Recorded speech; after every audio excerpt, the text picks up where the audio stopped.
What is going on, guys? So today we have sanded basically the entire engine bay except for this front portion of the strut tower, the wheel well section, and inside behind the headlight mount, I guess you would call it. And then Colin is going to be stitch welding down here, the strut tower, and then we'll be able to paint the engine bay, which is a huge step in this build, and we're actually starting to get somewhere, so I'm super happy about that.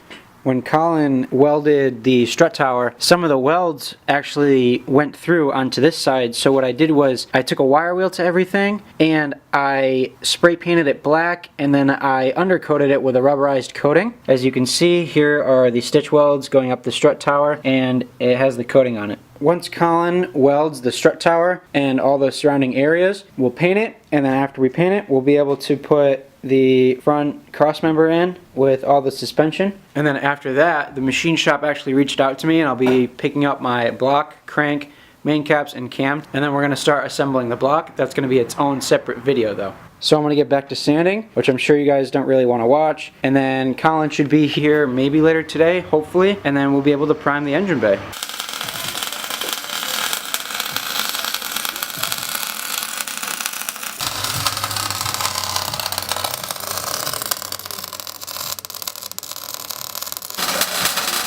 He is smoky.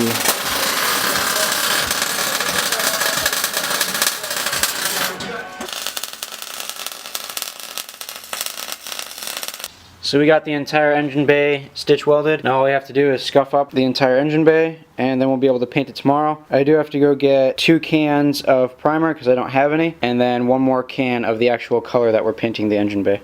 So I ended up going to Home Depot. I got 2 cans of primer and 2 cans of clear and 1 can of the color that we're doing. It's been about a week since I've actually filmed the last time since Home Depot. I had strep throat over the weekend, so I wasn't really out here, and I was bummed because it was about 65, 67 degrees outside. But this weekend we're back out here. It's Saturday, I have the day off, and I managed to get an open diff from Benny. It's a non-ABS, and we're gonna weld it.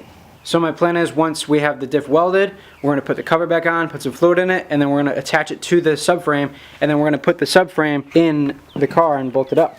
Now once the subframe is bolted up, I'll be able to put the rear control arms on that have the knuckles, hubs, and axles attached to them. But as of right now, I'm going to grind down these stitch welds. We got the entire bay stitch welded, and then after those welds are ground down, I'm going to lay the primer on, and then the paint, and then the clear coat. And then once the clear coat is on, we'll be able to put in the steering column, the brake booster, and the clutch master cylinder. And then obviously with those is going to be the brake pedal and the clutch pedal. I'm going to take the front cross member and everything else that's attached to it, and I'm going to take that outside and power wash it, so then we can actually put that in. And I'm super excited because we're actually starting to make moves now. Now, I don't know if you guys remember from back when I had the old car, we painted the engine bay a metallic gold. That's going to be the exact color that we're doing on this engine bay. I got the windshield taped and plasticed off, and I primered this side just to get a little taste of painting again. I haven't painted in a while. So right now I just wiped down the engine bay, and it's completely spotless. Everything's sanded, scuffed, and all that. So now we're going to start priming it. I was going to use my paint gun that I have right here. It's a Cobalt, but I had already bought the rattle can spray paint, so I figured that we would rattle can the engine bay and then actually use the spray gun to spray the entire car. I'm going to be using this filler primer just because it's down to bare metal.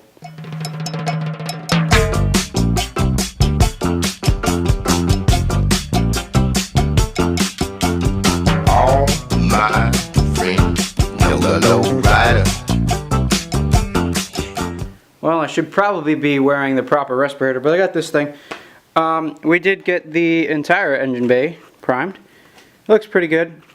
You know, not the best paint job in the world. It is rattle can. I'm not going to do any of the front headlight portions or this front part right here. And I forgot to tell you guys that I did cut off these little tip parts to the frame rail. We're going to plate it and then make a bash bar for it. I kind of wish that I didn't pull the car in this way because there's overspray on everything. This whole shelf. I probably should have covered it, but oh well. I'm going to open the garage a little bit so we can get some ventilation in here because it's getting hard to breathe. So I've waited about 20 minutes. Primer dries pretty quick, and I'm going to start the second coat now. So I managed to get the second coat done. There were some spots that I didn't like, so I took a rag to them.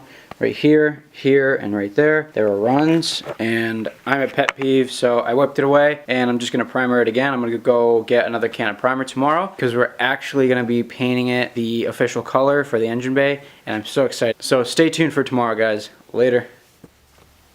What's up, guys? We're back. It's the next day, and it's beautiful as ever out. We got Maddie over there, and she's gonna be doing the first section to the gold coat that we have. Metallic.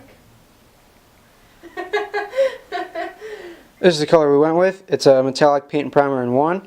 So you ready to do the honors? Rust-Oleum should sponsor you. Yeah, right.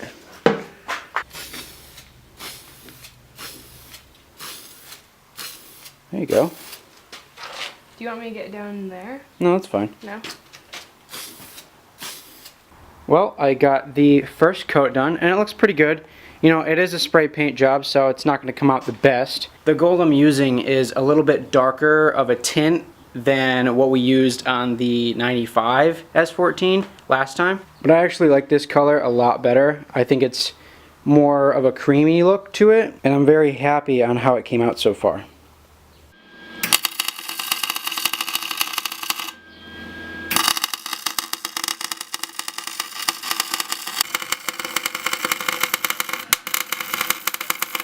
So the diff is welded now, and I'm super happy about that. That's the next step. After I clean it out, I'm gonna do the third coat on the engine bay. Well, I cleaned it out, I put RTV on it, and I put the cover back on.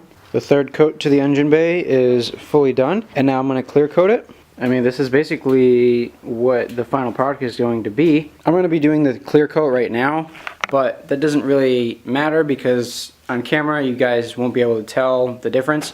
It's glossy right now, but with the clear coat, it'll be even more glossy. So I guess that'll be the end of the video. So if you guys want to like, subscribe, comment down what you think about the engine bay, and I'll see you guys later. Peace.